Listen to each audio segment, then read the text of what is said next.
Hello, good morning, buenos dias. This is DJ Morena Libre. And this is DJ JC. Welcome to the Feminist Hour. Thank you so very much for joining us this Friday, March 31st.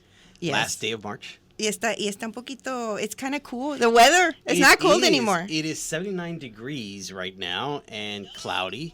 And it'll continue being like that for a couple of hours, and we'll see what happens the weekend. Yeah. So we have guests. We have people. Yes. We have people in here.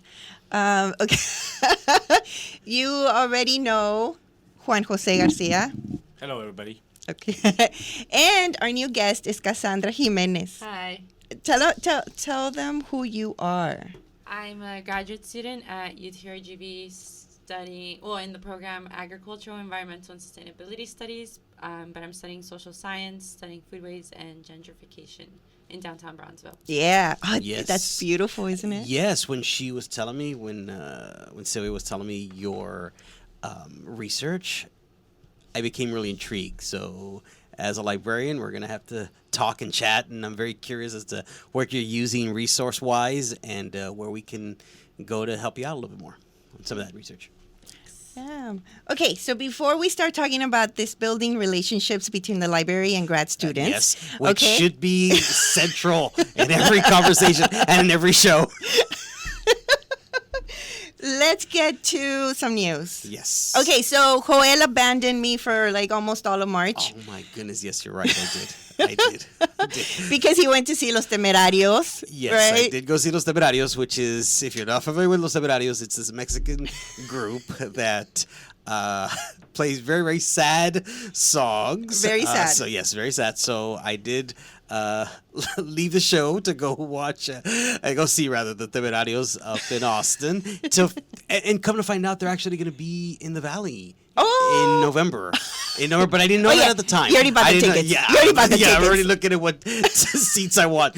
But yes, it was an awesome show. Again, if you're unfamiliar with Los Temerarios, highly recommend that group. I had been a fan of the Temerarios since 1987. Since 1987. That's a long time when ago. A classmate of mine, I still remember, a classmate of mine had a cassette tape of Los Temerarios, and I asked her what it was and who that group was, and I just got hooked. And so for many, many years, I'd wanted to see them live. They had come by to the Valley twice. I missed them. And as a birthday gift from my wife, she gave me tickets to Los Temerarios. Yeah, she gave it to me in November, and the concert was this past March. So thank you to my wife for those tickets. And it was an awesome concert. During the concert, I was telling her, I want to see them again. And the concert hadn't even been over. And I was already commenting to her that I wanted to see them again. You're going to become a I'm going to follow them. I'm going to follow them anywhere they go. Anywhere they go. Like the Grateful Dead, right? Yeah. A dead head.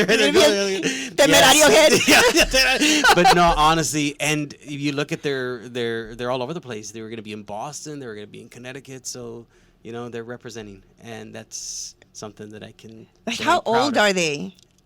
Because they're old. I mean, this was in 87? Yeah, I think they were in their 50s. Yeah, probably in their 50s. Yeah, they started young then, too. Young. Okay. They started young. And honestly, no, but I'm just a big fan of theirs. At your age, everybody looks older. Yeah, it's in 1980. Yeah, 1987. Oh, man. And I was prepping. I was prepping for their concert. And my wife and I walk, right? We exercise, we walk. And I was listening to their music, and I'm thinking, oh my goodness, somebody's going to see me crying here because they're sad. Their songs are so sad. Bien tristes. But I'm like, no, I need to just kind of review and just go back and refresh my memory of some of those songs. And it was awesome. Wow. Awesome show. So they're going to be here in November again. So you know about the Temerarios. No. But you've seen them, you don't know anything of who they are. Oh, but you just went by 87. That's a long time ago. Yes, I was in 7th grade. Yes, oh my goodness, and I'm really dating myself here. But yes, so that's why I wasn't here. That week. You were in 7th grade? 7th grade. I was a senior in high school. You have to speak up. Entre nosotros. Yes, but yeah. So that's why I wasn't here. And then spring break. Yes, came, spring and then break. Last week we didn't have a show, and so No, pero también te fuiste. I was in El Paso. That's right. I was in El Paso. I went to a quinceañera in El Paso. Yes, I went to a quinceañera. Quinceañera. in Is El it like the Paso. full-on show like they are here? Like, Yes, it was Yeah? really cool. It was really, really cool. I mean, now they you have know, dancers for hire. Yes, and they actually had 2 sets of dancers for hire. Two One- sets? Yeah, these guys that would come out in these paper mache hats, Uh-huh. and one of them was representing The Weeknd, and the other one was Pitbull, and they were dancing around, and it was really, really cool. I mean, it really got the crowd going. So it's theatrical. Yes, and then they did their thing, and then the music continued, and then they brought those big robot-looking guys with on the stilts. Yes, yes, to yes. close out the night, and Yeah. what it has become, which is different from when we grew up. At least I remember. Going Because you've been to quinceañeras. plenty of those. I came out and played quinceañeras too. As a You maid- went for as a hire. maid I know, couple. you missed out. You missed out I on the missed- hustle. You know what? I should have. Man, I never thought about that. I never thought about for money. Yeah, you should have. They paid you. So yes, I missed out. But Es que he's from Las Milpas. Allá cobraban. Allá cobraban. They were ahead of the time. They were way ahead of the curve when it came to quinceañeras. But yes, so I went to when I was younger, quinceañeras were these formal traditional things, and now it has become more of a party, which is awesome, which is great Yeah. to celebrate. But it's different from when I remember quinceañeras. But being they were like- parties back then too. Yes, pero it was more adult-ish. Yeah. Adult. Now it's more focused, which is great, on the quinceañera. Well, they've itself. become. I mean, look, quinceañeras have never been. They've been associated with the church, but it's really not. It's not a. Nothing happens in your quinceañera. no. It's more of a just coming of age, right? Coming of age, yes. But it used to be associated when you. I mean, it was like a quinceañera. Oh, then she's doing her confirmation or something, Sí, right? Sí, la iglesia y luego. Yeah, like, because yes, en el lado I bendición, remember porque that, siempre yes. había una misa. Yes, yes. I want to hear your. I don't know if you had the similar I stories, honestly can't remember if I went to church or not for No. my quinceañera. but you had a I quinceañera. had a quinceañera. How was it? It was more like a party. Yes. We rented out a salon. Yes. So next to Khan's Grill. Yeah, I know what you're talking about. And we had like my chambelanes, but then there was like a DJ with like the Yes. dancers. Yes. For like those people. With that- stilts yes, and all that, yeah. Yeah. Like Same party. thing, yeah. Yeah. And it was in El Paso, but I was so happy because they did play Rigo Tobar's Matamoros. Yes! So I was like, yes, all right, representing 956. And you didn't even ask for it. You didn't go No, to the DJ. I did not. No. It wasn't. It was, he just Just like played. respect, you know. Yes. Brownsville's in the house. yeah. Matamoros. Matamoros. Yeah. Tamaulipas is in the house. So Get it right. It was really good. But it wasn't El Paso. A bit of a long drive, but it's totally worth it. And got to spend time with family up in El Paso. And yeah, it was great. It was awesome. Okay. Yeah. So now let's take a little. I think this was. Oh well, no. You know what? Let's just talk about the obvious, like the elephant in the Okay. political room. Okay. Okay. Trump. So what, Juan? You're our news person because you're the one that listens to all the podcasts in the morning and that give you like things you should know for today. Well, no, I mean, basically, it's like I'm pretty sure everybody's heard, and mainly probably from Trump himself because, he puts it out there. But that he's going to be, he's been indicted on 30 counts of fraud, different types of fraud. But of course, what most media concentrates on is the fact that, that the one that they're saying he's getting is for paying off a porn star to not say about talk about their relationship. And a lot of people are like, well, that's not a reason. It's like, you're allowed to pay off someone not to say whatever, right?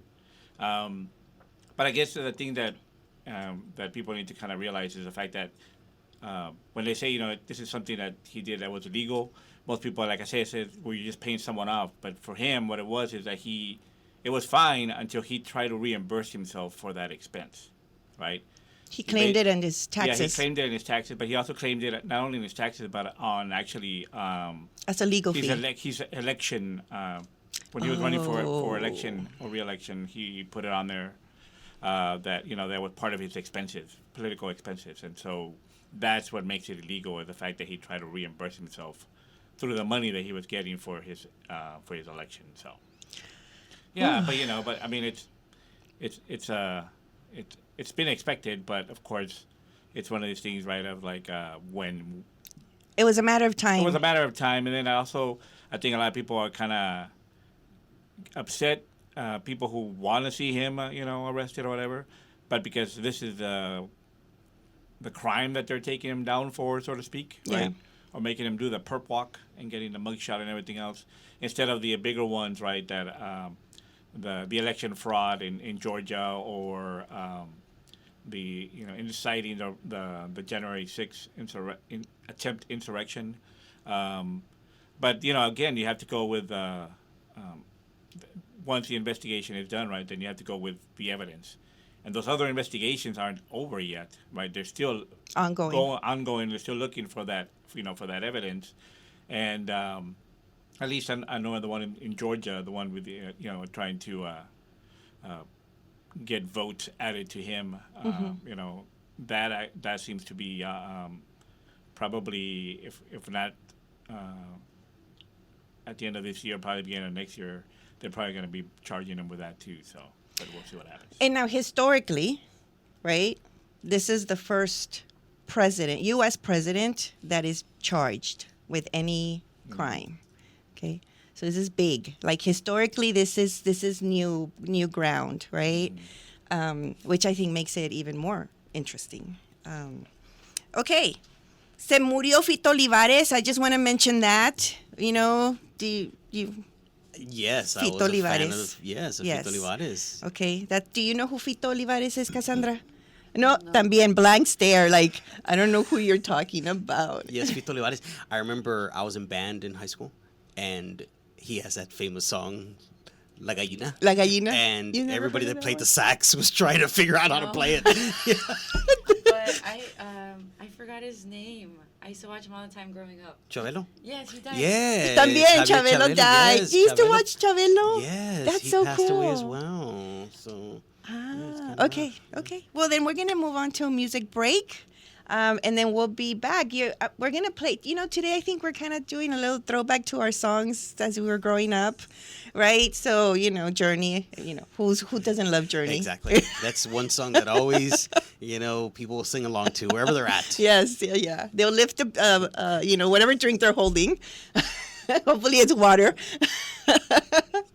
Now I'm going to play Horse with No Name by America. I grew up with this one, I'll tell you. We are back. That was A Horse with No Name by America. Okay, everyone, Feminist Spotlight. The Feminist Spotlight. Okay, 28 years ago, to the day, March 31st in 1995, for those of you that are out there listening, I was a work study, and I had a 12 to 5 shift at that time, and people were coming back from lunch, and the main story was that Selena Quintanilla had been shot. And at that time, we didn't know whether she had perished, she had died.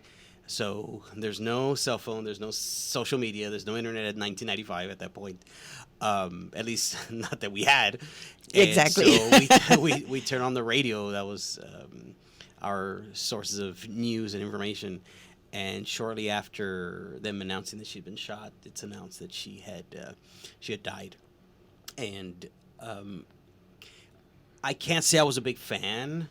I mean, I knew of her music, but it was very tragic what happened. And I mean, her legacy still continues, and she's still. I mean, the name is out there. You see celebrities dressing like her for different events, and there's a movie, there was a Netflix show, and so yeah, I always remember that it was a Friday, and I just remember that day. I remember that afternoon, and just kind of sad the way things ended, because you think what could have been, what could have been of her career, of her life, and just it's kind of tragic. It's a tragedy. Yeah, it is. It was a tragedy.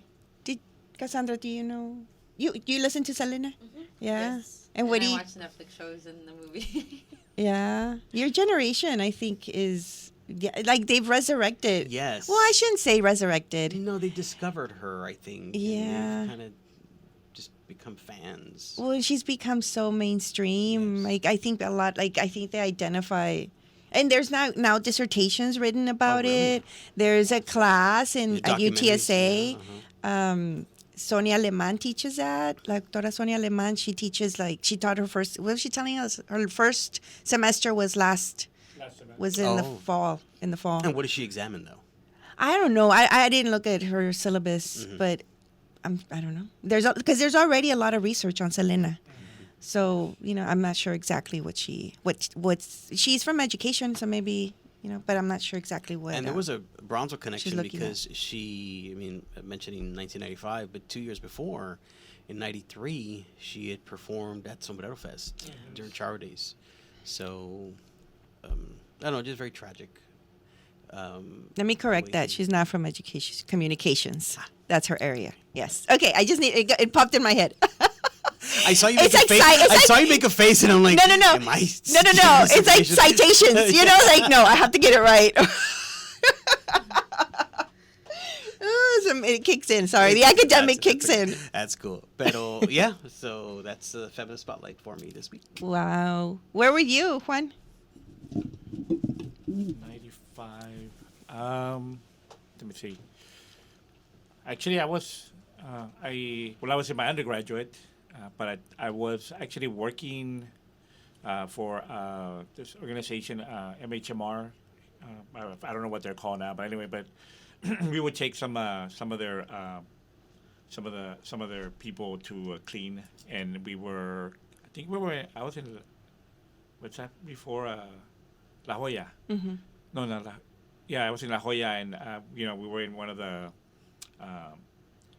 the offices where we were vacuuming and stuff like that. And my other coworker, the other driver, he like comes in and he's like almost in like sobbing in tears, and I'm like, I thought maybe one of the guys that we worked with had hurt himself. I don't know. And he's all like, "Take you, Selena," and I was like, "What?" I'm like, "Is that your aunt?" And it's like, "No, man, Selena, the singer." And he got all mad that, that you didn't know. I didn't know. I mean, I knew her music, but it wasn't. I wasn't like. It's because we were talking about that, right? How, Selena was part of all the rest. Like, they were of that genre of music. Era, like, like all the other ones, right? Like, a home name, like, Fuimos al Baile, La Mafia, so for me, I was the same way. Like, she was just part of the mix. It didn't stand out until that. Yeah. Until that. Yeah, and then what I like. I mean, the other thing what I was interested in is all the. It's like before the facts come out of what actually happened. All the chisme. Yeah. I'm like, because I know that at that time there was also this other guy, Emilio Navaira. Oh yes, the affair. And they were in an affair. That he's the one that had killed her, and and all this other stuff. And so I remember. Oh wow, you took me back. Yeah, I had forgotten about that chisme. That's right. I remember it was right away. Eso salió de volada. That was something that news came out right away about. Yeah. Do you hear anything around her death? No. No. You don't follow. What did I haven't watched the Netflix series, the movie. They didn't do a follow. Like the movie was not so much about what happened after, right? No, it's just her life. It's just her life. Until that point to where she does that big concert. Yeah. The Netflix series was like her life and like her music, and then leading up to her death. Ah, okay. Y luego ahí se muere. Pues sí, pues se muere. Pero en la Netflix show, you know what I mean? Yeah. There's no season 3 on There's no season 3 about what happens after. Maybe, Limited episode. Yes. Maybe. Flashback of what might have been. Yeah, I know. I mean, feminist spotlight. There we That's go. right, yes. Selena. Selena. Yes. Okay, Cassandra. Okay, so Cassandra and I have been meeting. We met, right? We're getting to know each other. She's from Bronzeville. I was introduced to Cassandra through her thesis chair, right? Anna Irwing. And she's a PhD out of SEAMS, your department, right? The one you're in. So I just, I invited her. She just presented at the SIPSI conference yesterday, and she presented her work, and I find her work really, really interesting and timely.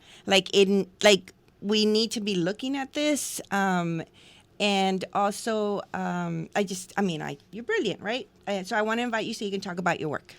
But before you do, I do want to ask you a question. What does feminism mean to you? Ahí te acerca el micrófono. That's a difficult question. There's no right or wrong answer here. And we do ask this of every guest and any guest that comes in. Okay. Yes. So yes. we just want to know what your take is. You guys didn't prepare me. When we do, we see okay, now they're taking out their notes. Yes. And they're gonna... So we want to just Okay. catch you off guard. I think feminism for me is within the women in my family who have, I guess, growing up in the house, my dad was always the one that worked. And then when they came and moved over here, my mom was a stay-at-home mom who took care of the kids and washed and made the food. And there's always food when my dad's home. Even now that my dad's retired, there's always food. And although my dad was the head of the household, I guess, with bringing income, it was never a relationship where my dad had the dominance and my mom was just there. And now growing up, my sisters are teachers also with master's degree. Mm-hmm. And I am the first person and woman in my family to have a degree in science and pursue a master's degree. So I don't think my parents ever really expected that out of any of their kids. So I guess with empowerment of us, and there's 3 daughters that are in my family, I think that's what I think of feminism, just becoming better in things that we didn't think we could achieve. And especially, I guess, growing up here and then growing up, I always thought I was going to be a teacher even though I didn't want to be a teacher. Mm-hmm. So I think just doing more is what feminism is for me. Yeah. Wow. That's good. That's beautiful. Good. Yeah. Nice. And it's for me, you just speak to so many, I think, experiences that are very similar to you. I mean, for me, the feminism that I account for all the time is the one that I saw growing up. With my mom, with my aunts, with my grandmother. So I think it's very, it's home, right? For many of us. Yeah. It's that lived experience. Yeah. That's great. Okay, now tell us about continue that feminist conversation, right? Tell us about your work. So my work right now that I'm doing with my thesis is studying gentrification and foodways in downtown Brownsville. But I do want to mention that I was doing biology sciences before that. So I was studying reforestation. I had an internship with the West Coast Citrus Center under Dr. Setamu studying pest management of the Asian citrus psyllid. So I really enjoyed that work, and I still do.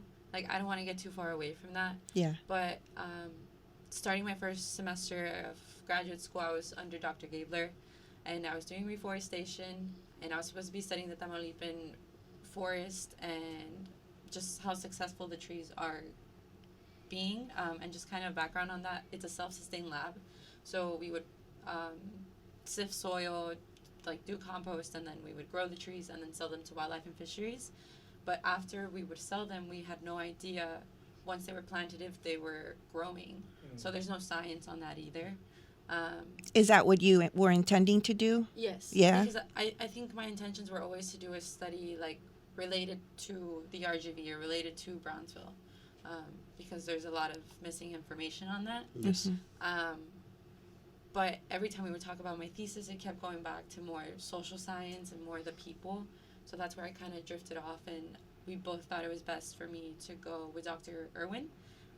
And thankfully, he let me keep my scholarship under her, so that's what I'm doing now. But the work that I'm doing, I think, we all see the changes that are coming with SpaceX and with the revitalization of downtown Brownsville. There's a lot of money being put into businesses and restaurants, but then you see the neighborhoods are the same. The neighborhoods, the houses have not changed in probably more than 2 decades. They're wooden houses. Some are like falling apart. And then I was telling her we have the farmers market, which I go to.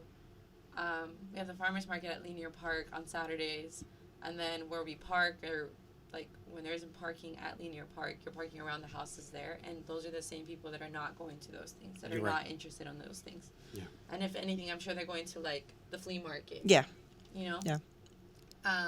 But I think it should be like an inclusion of the culture that we have here, and not changing it so much to where we end up like being like Austin. Like I don't want to say scared, but I love the city, and I want to venture off for a little bit after I graduate.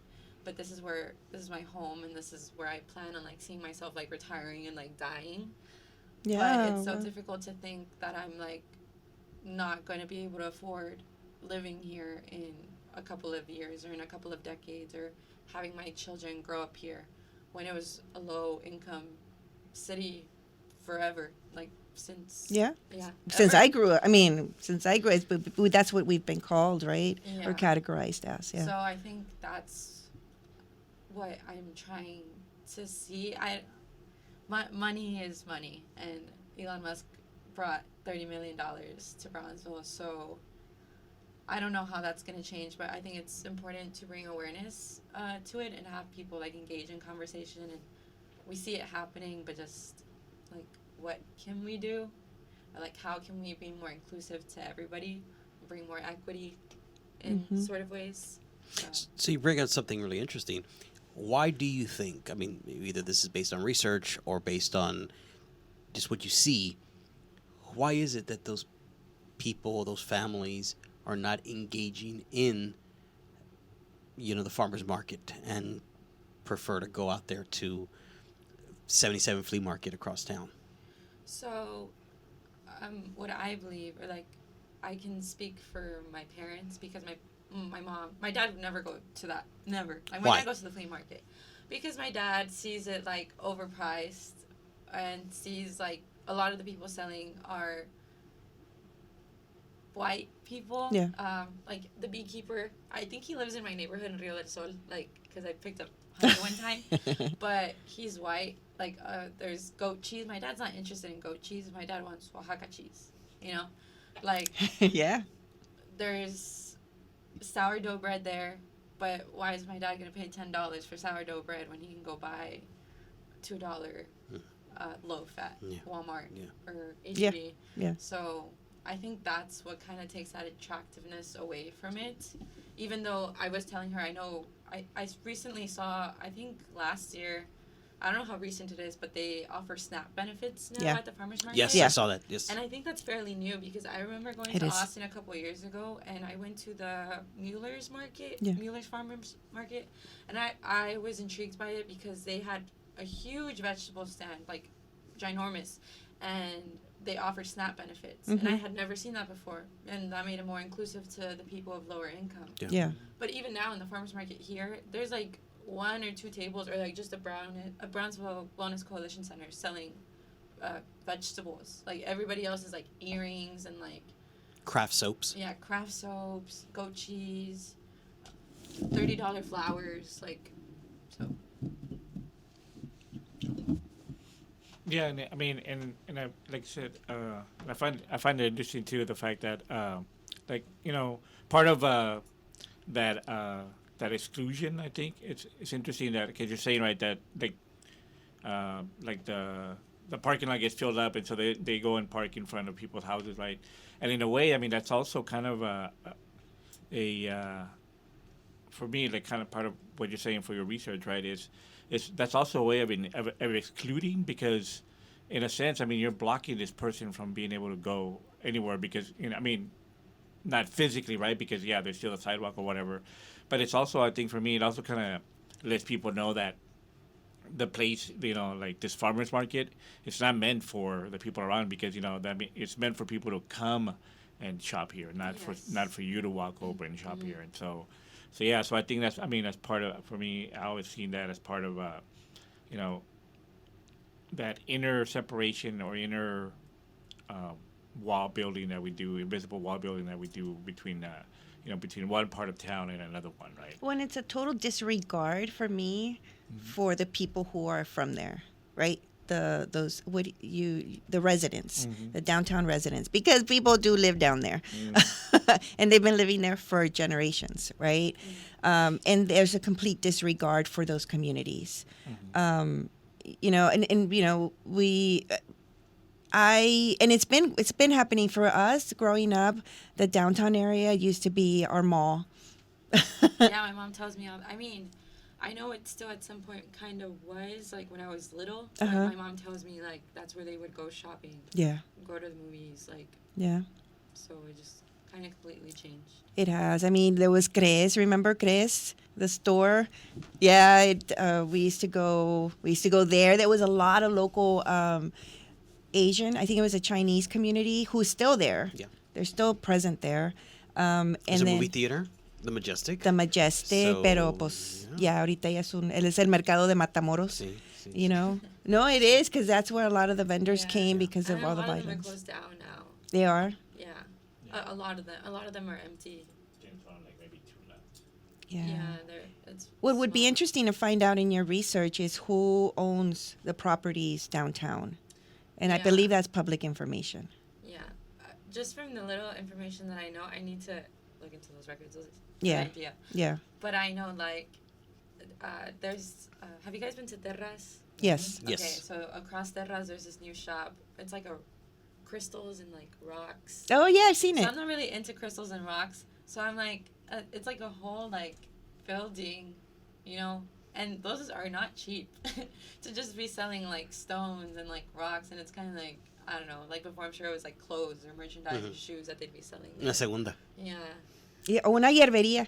Yes. You know, that people really. But let's not give out ideas. No, just get for later. Just Yeah, and I'm sure if there was one now, I'd be like upscale. Upscale. Like, exactly. Yeah, Now it'd yeah. be for a different class. yeah. Yeah. Yeah. I mean, it's evident that the how much of an impact, right? SpaceX, and then the inflow of people that have followed, right? To live close to SpaceX. So for me, it's just really interesting that you're focusing on the downtown. Why the downtown area? Because I mean, you see SpaceX impacting all of Bronzeville, right? Especially the Boca Chica area. But why downtown?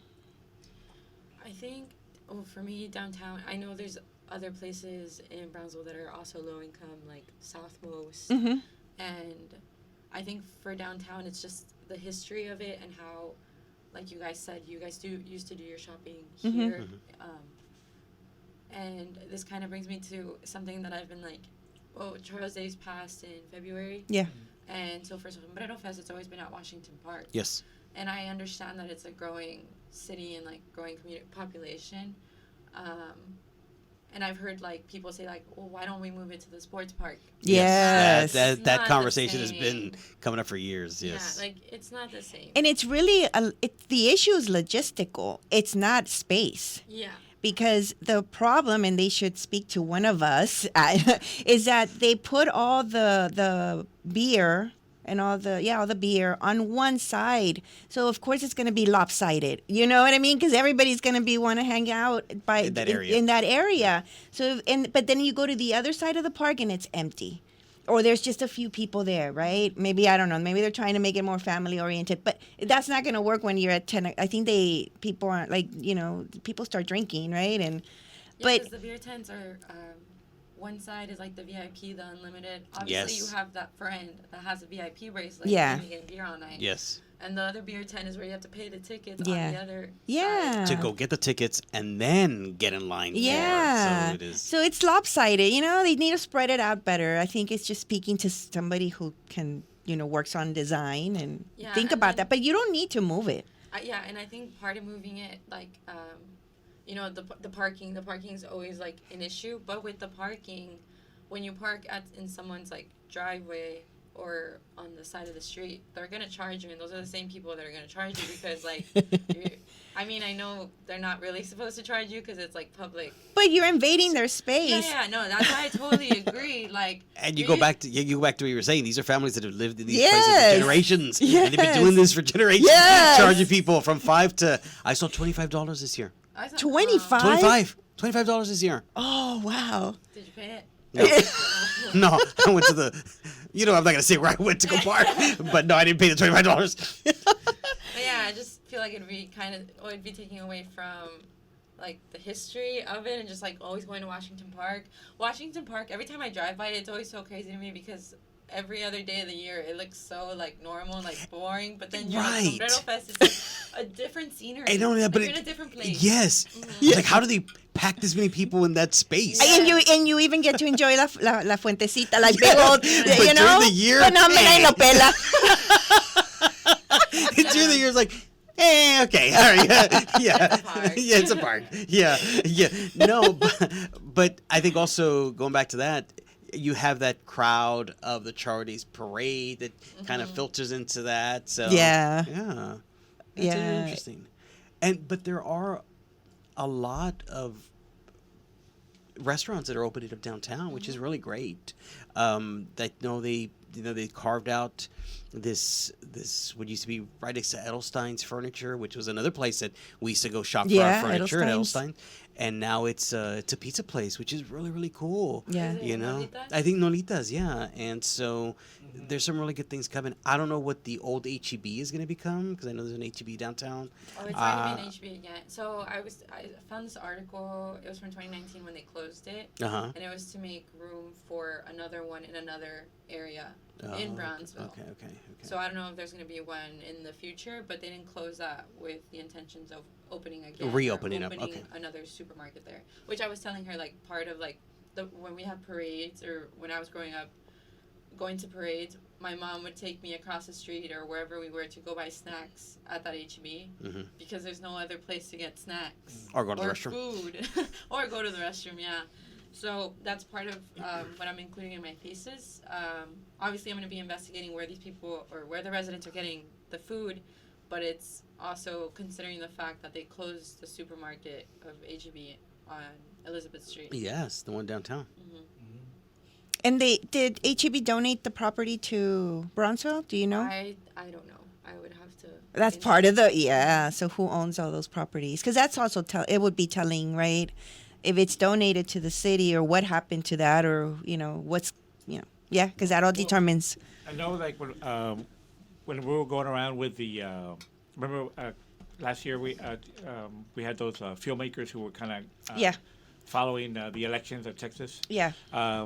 And when we met with the housing person, because they showed us that hotel that they're going to make into housing downtown.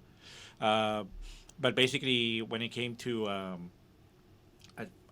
the property there, at HEB property, that they were leaving it to the city, right? But the only stipulation they were putting is that it actually had to be a supermarket. Oh, there you go. Oh, okay. So, I mean, I don't know if that's still going to happen. But right now, kind of to answer your question, as far as, like, they took that away, like, where are people getting their food now? That dollar store. Because that dollar store, like, I went in there the other day, I was looking for something, Staples or tape or something. That's true. There is a dollar store. Yeah, and that dollar store actually, their section, I remember when it first opened it was more like the $1 stuff that you get, and not too much on food. But now they've actually opened up, like, half of it is food now, and then the rest is. Do you know And they it's even more put fresh food or? No, because they actually in the back they even put in the back freezers, so there's like a lot of frozen foods. Processed Yeah, but it's all like Chef Boyardee and soups, canned soups, and all that stuff. But yeah, so that's right now that's who became the supermarket for downtown is the dollar store. Okay. So what do you think you're going to find? Just in your, because right now, tell us the stage you're in right now in your work. So right now I'm still working on I'm on my thesis proposal draft on like my third one. Yeah. It takes, think. yeah. So I'm hoping to finish soon within the next 2 weeks, and I'm able to give Dr. Irwin like my final draft so I can propose it to my thesis committee, and then after that submit it to the IRB to get approval. and then after that, start my studies. Mm-hmm. So I'm hoping to be able to start taking studies within the summer, because as graduate students, we just use that time really like for school or whoever we're working with. Yeah. So I'm going to be taking that time for that, hopefully. But that's where I'm at right now. What I'm hoping to find, I hope to find that they do have access to food, and like it's not as difficult as it seems. But with the USDA interactive tool map that I showed you, Yeah. it shows like how far rural and urban they are from supermarkets downtown, and it kind of shades it. It's pretty cool. Wow. And then who has transportation per 100 units of using that to travel to a supermarket. Wow. Mm-hmm. So I'm hoping to also include that I did include that in my thesis draft. But I'm hoping to find that they don't have trouble having access to food. That's what I'm hoping for. Like, honestly, like, because then otherwise it'd just be kind of difficult. And I think they're also getting food from, like, the meat markets, but they're, like, blocks away, which I know a lot of people don't have transportation, or a lot of people are like, you know, I don't know. I told you I have a soft spot for, like, older people, and then older people that look like my parents, because my parents are, like, 60, and my parents are both immigrants, and my dad worked really hard to get us where we are now. And otherwise, if my dad was, like, not the kind of person he is, I know I might not even have a lot of the opportunities that I've had growing up, or the privilege that I've had growing up, compared to people downtown or people across the border. So, yeah. See, and that's what I like about your research, right? This tying back to your home, right?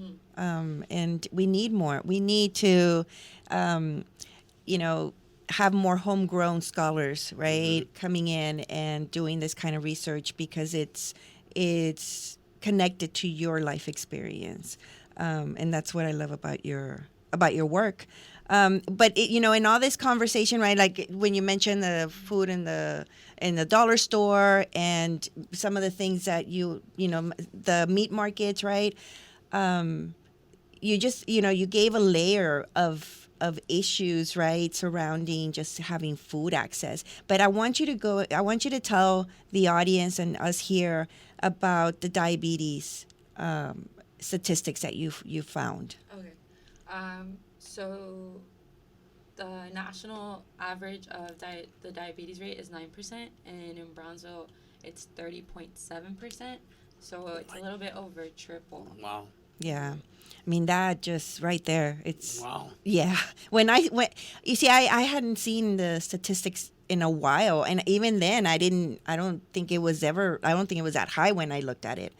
But it's... And that's only like 34% of people having health insurance here, you know? They were diagnosed. Yeah. But even the health, like really low health insurance, access to the health care, to the medicine. And there is, I mean, like my grandmother, they switched over her medicine, her diabetic medicine, and she had leftovers from the other one. So my mom started calling the doctor to try and figure out, like, what do we do with this extra medication? And they do ask him. They do ask for them back if people who are switching over, or if they have excess, to take it back, because they do then try and redistribute. Wow. I mean, there is the lack of insurance is really, so those are the effects, right? When it comes to diabetes, when it comes to, right, the access to healthcare, those are the effects, right, of a structural issue, which is the access to good, clean food, right? And I think that's what I'm really rooting for you. This is really important research, getting to one of the main rooted issues, right, of access. Yeah. So before, it was really hard for me to get this even like title to my thesis, because I felt like I was all over the place and because I feel like it's a whole octopus. Like I'm trying to get to the middle, and it's a whole octopus of like all these different kinds of issues, or like the effects that it has on it.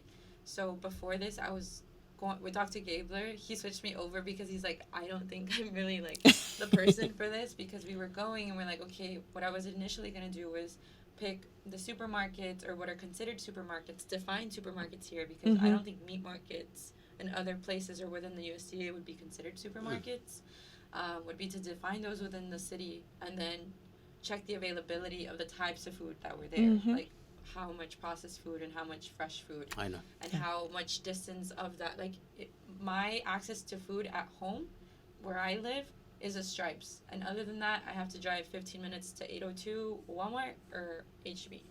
And then even the foods there, like it would be a lot of processed foods, like very minimal fresh foods that you would get. So that was my initial thing, and then I kind of moved over to food access in downtown Brownsville. But these are just a few of the areas that need or should be covered. You brought up an interesting point, and I'm going to compare it back to what you said earlier. The people that live downtown, right, that are not going to the farmers market. Is it safe to say that those same people are not going to terras to go eat? They're not going to some of these restaurants to go eat. And so their access to food, like you said, you lost an HEB and you've gained this high-end restaurants where, again, people are not, at least the ones downtown, may not necessarily go to. Yeah, it's safe to make that an assumption. Oh, I don't really want to state it because no, exactly. Exactly. But I would say it's safe to make those assumptions. Me, as a graduate student, where I will splurge maybe once or twice a month and go to terras maybe 3 times a year. If I go with me and my partner, it'll be like $80. Oh yeah, easily. Yeah. So, and I know a lot of the entrees they serve there are like Mexican food. Why, like, there's a ribeye mole for $35 when you can just buy or make mole. They're making mole at home, you know? For $6. Yeah. So who's it catering for? That's the question, right?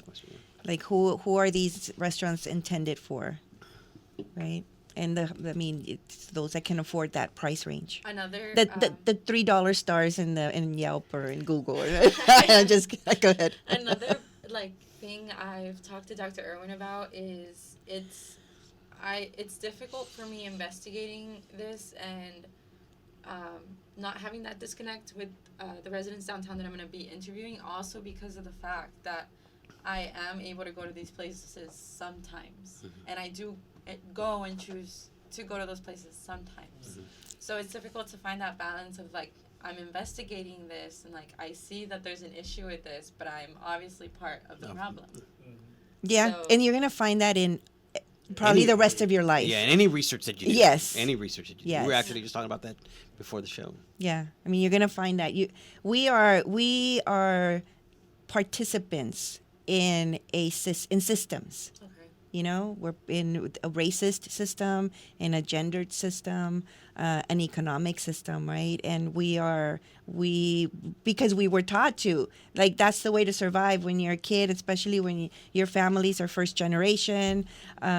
They're trying to make sure that you survive in the world that you're in. So then we learn them, right? But it has to, and unfortunately, all these other forces like education, the medical system, all these other institutions are contributing to that education, right? So it's not I'm not trying to I'll get to the accountability part. That's when we're older, right? At some point we have to, but unfortunately not everybody's exposed to education, right? To these counter narratives. If I would have never been in these programs, my sisters, I'm never gonna tell them don't be going to these places or don't enjoy your dinner. Como mi mamá, boycott Starbucks. Así me dice. I think it's important. This is why it's important to bring awareness to these issues, because even though we see something's going on, maybe sometimes you can't put a finger to it or a word to it. And I think it's just important because if I wasn't in these programs again, I would just be going to school, living my life. That's why Cynthia, Professora Cynthia Saavedra, the one who was in your presentation, she said, welcome to the dark side, because social sciences is what, that's what she had coming into the dark side, because that's when you start studying power and how power works, right? Not everybody in social sciences looks at that, but we do. It's a different type of research. It is. It's very I was talking to her about that. It's a lot different. Than the sciences. quantitative The data. hard sciences. Than the hard sciences. Although there is quantitative data that's very critical as well. And there's some indigenous scholars are looking at statistics, at quant research from a very critical perspective. So yeah, it's just a matter of being exposed to those different theorists. Like I was at the conference yesterday, and I saw, and this is why these programs are so important, right? Like that's why social science is also very important. But I was in a presentation which they were talking about placentas, and there was a very needed feminist perspective in that conversation and in that research. Because now we're talking about women's bodies, and then how women's bodies are being commodified, right? Or the risk of contributing our research to that commodification, right? So we also have to be very critical, and critical studies and social science is really important to be able to bring that perspective in. Yeah. So yeah, welcome to, like she said, welcome to the dark side. I'm very excited for you. And I'm honored to be in your committee. Very happy that and then you two need to talk because yes, and it's a much bigger conversation about how librarians can support research students, right, graduate students in their research, especially here I think in Bronzeville, because this is close to home, right, for us. Okay, so I think we need to dedicate this song to Bronzeville. Mi Tesorito, or Mi Tesoro from Ramon Ayala. Us three are from Bronzeville. You're talking about, the issues in Bronzeville, so I think we should end it there. We won't have a show next week because it is, ¿qué día? Good Friday. Sí, viernes, ¿qué? Viernes Santo. So I was told there is no show. There's nobody's going to be here. So, so we'll be back the following week. April the 14th. Parece que sí. Yeah, Yes. April 14th. Thank you for those that have been listening. We hopefully will have these shows up soon on YouTube. The students are working hard to try to get those up, and then we'll share them. But meanwhile, you can find us at Radio Feminista, although I need to work on that too, because I'm not good at I need to keep up with social media. But any last words?